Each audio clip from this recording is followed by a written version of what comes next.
e para fazer a apresentação com o tema A recepção de dados e painéis de controle, a estratégia de BI do Tribunal de Contas do Estado de Goiás, convidamos o senhor Marcelo Augusto, do TCE Goiás.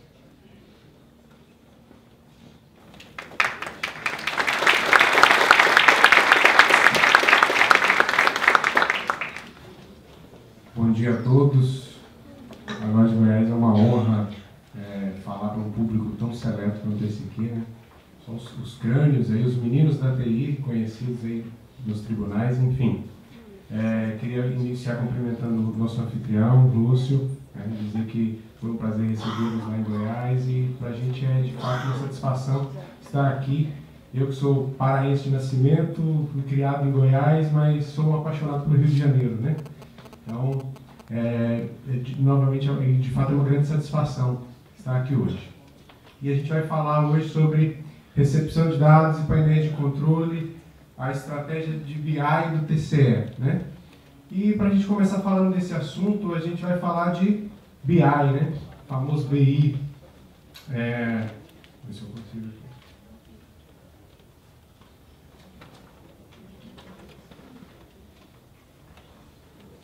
Olha aí.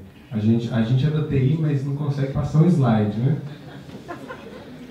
É assim mesmo, mas graças ao Joel aqui, o termo que eu aprendi no congresso do IRB, o Joel, o jovem operador de equipamentos luminosos, nos ajudou aqui hoje. Então, BI é Business Intelligence. É um conceito tão genérico quanto a própria tradução, né? Inteligência de negócio. É um software? É uma ferramenta? O que é o BI? Acho que até na TI, às vezes, as pessoas se confundem para definir, né? E numa das pesquisas eu achei esse conceito aí do Efraim Turba, fala que é um termo guarda-chuva para definir técnicas, metodologias, ferramentas, né, que vai se traduzir em inteligência de negócio. E o que é inteligência se não usar o conhecimento, usar a informação para agregar valor para a organização? Então é isso, né? BI é um verdadeiro sistema, mas não um sistema de informação em si, um sistema, um conjunto de pessoas, de processos, de ferramentas que vai agregar valor para a organização. É utilizar a informação, transformá-la em conhecimento e virar de fato inteligência de negócio. Esse então é o conceito de BI para que a gente alinhe aqui antes de começar a falar de fato de estratégia. Porque o objetivo dessa palestra é falar, na verdade, de estratégia e não de ferramenta. A gente não vai falar nome de ferramenta, mas vai falar de uma mudança de postura que o Tribunal de Goiás adotou para estabelecer, de fato, a informação como um recurso de inteligência, como um recurso que pudesse trazer algum valor para a organização, para a instituição Tribunal de Contas e para o controle externo, por consequência, a sociedade. Então, o BI no Tribunal de Contas de Goiás é uma história que ainda está em construção, né? Acho que todos nós compartilhamos de desafios nas instituições em geral e nos tribunais de contas isso não é diferente, que é criar uma cultura de que as pessoas utilizem a informação, né? E quando começa essa história lá em Goiás? Começa lá em meados de 2010, no finalzinho do PromoEx, com todos aqueles investimentos que culminaram, de fato, numa modernização do controle externo no Brasil. Foi justamente a época também que eu cheguei ali no Tribunal de Contas de Goiás, um jovem de 20 anos ali que não sabia o que era Tribunal de Contas e fui aprender o que era Tribunal de Contas dentro do Tribunal de Contas, entrando aí no primeiro concurso público. E aí nós passamos a entender o que era BI. Voltando na confusão do início da apresentação, né, ainda não tinha estabelecido ali o que era um conceito de inteligência de negócio dentro do Tribunal de Contas. E nós começamos a estudar soluções como o Pentaho, né, soluções como os nossos geradores de relatórios dinâmicos ali dentro dos nossos sistemas, né? Tínhamos o nosso sistema de processo e criamos ali o nosso gerador de pesquisas de dados, onde eu tinha ali processos e andamentos e conseguia cruzar essas informações e gerar as planilhas de Excel né? Afinal, os nossos usuários da área de negócio que lidam com Excel adoram essas coisas, né? Tirar um relatório lá do Crystal Reports lá, que só sai em PDF ou só sai numa folha, muitas vezes não resolve nada, né? Às vezes a informação é tanta linha naquelas planilhas que a gente não consegue ver o que tem de fato ali. E aí, já mais recentemente, ali em 2015, a gente passou a investir em ferramentas que pudessem melhorar um pouco o nosso desempenho. Afinal, com fazer o ETL ali no PDI, no Pentaho, não era uma coisa fácil. Às vezes, para chegar a ter um pequeno gráfico, a gente levava 15, 20 dias para fazer alguma coisa. E aí, com um gestor que entendeu a TI como uma unidade estratégica, a gente pôde fazer investimentos nessas ferramentas e trazer algo que pudesse agregar valor para o tribunal. E em construção, porque a gente ainda quer avançar nisso, a gente quer chegar, e aí eu coloco ali no slide talvez 2020, né, com uma perspectiva boa, numa cultura de levar essa informação não só para dentro da instituição, mas extrapolar a instituição e chegar na sociedade, né? E construir no cidadão um controle social ainda mais inteligente. Um controle social que não tenha que dominar ferramentas de TI, não tenha que dominar ferramentas de BI para fazer uma análise com os dados abertos que estão lá nos portais de transparência, né? Um cidadão que ele consiga entrar no site e saber quanto é que o Estado arrecadou, quanto é que ele gastou, né? Qual é o impacto disso na minha vida. Então, nós queremos chegar nesse ponto ainda. E talvez iniciativas como essas, desse encontro, ajudem a todos nós a chegarmos nesse ponto juntos. E qual é, então, a estratégia do tribunal? E aí eu traço um paralelo aqui com a própria cultura da inteligência, a cultura da informação dentro do tribunal. Então, começando ali pela base, no operacional, né? Na utilização do dia a dia. Como é que você vai chegar numa inteligência, chegar num conhecimento se você não tem sequer dados? Você precisa coletar informações, né? E aí começa com a estruturação do seu sistema de informação, quando você faz ali os primeiros cadastros, né? E começa a coletar aquela informação, né? No nosso Tribunal de Contas, a gente ainda tinha até poucos dias, né? Nosso presidente conta essa história, a pessoa que chegava na portaria, a gente anotava num papel ali, numa prancheta, a placa daquele carro, e aquele papel ia para onde? Né?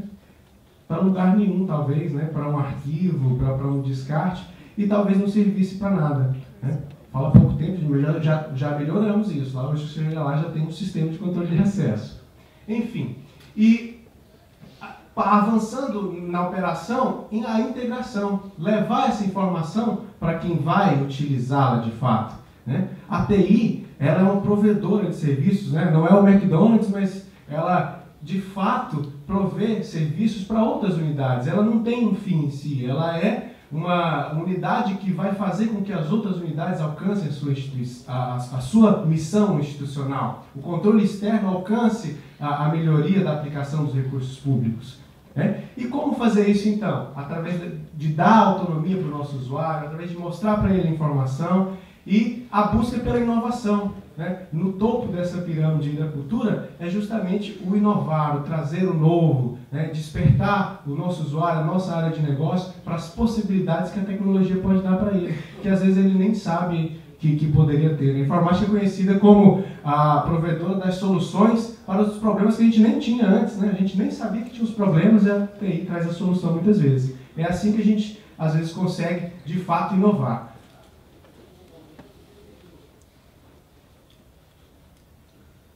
Estou quase conseguindo operar isso aqui. E, então, ainda falando dessa camada de operação, de coleta de dados, a gente vai falar, então, de recepção de dados, né? Por que receber dados? E aí eu volto o foco para a área fim, para a área de fiscalização, né? Basta a área de fiscalização acessar o sistema ali do jurisdicionado para coletar a informação que ela precisa? Basta ela entrar no portal da transparência e baixar ali os dados abertos e resolver?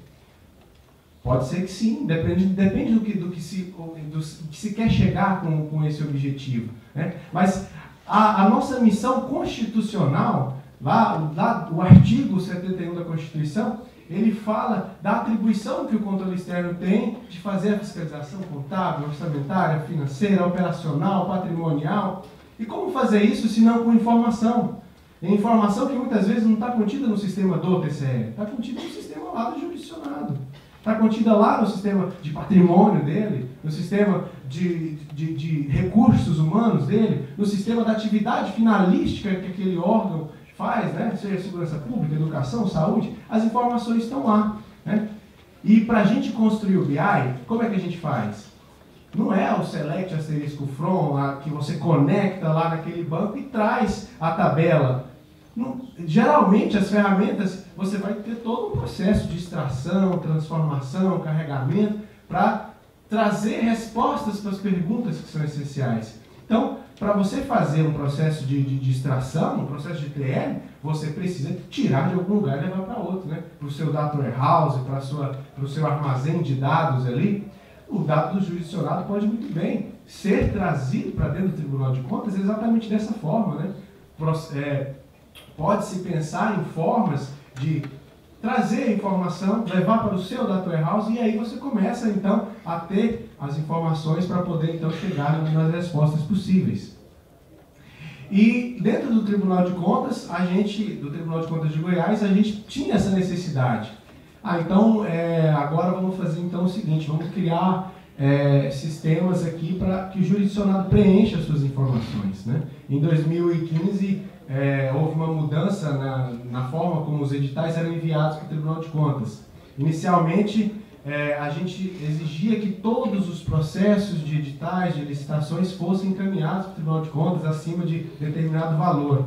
Então, gerava-se um volume enorme de processos, né, que muitas vezes a análise deles era uma análise de mera legalidade, eventualmente conseguia-se alcançar algum benefício, e o tribunal mudou essa visão, passou a estabelecer critérios, critérios de risco, critérios de volume, de repercussão midiática, para que os editais fossem eventualmente requisitados.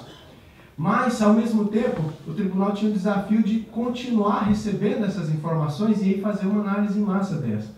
Então, a gente passou a pensar numa solução que pudesse atender o controle externo em todos os universos de informação. Afinal, naquele momento ele precisava coletar dados de licitações, mas amanhã ele poderia querer coletar dados do RH, depois de amanhã poderia coletar dados de obras, né?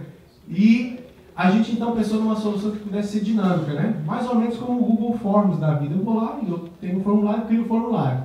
Então, atendemos aquela demanda da fiscalização de licitações com uma solução, a gente chama ela de Informa.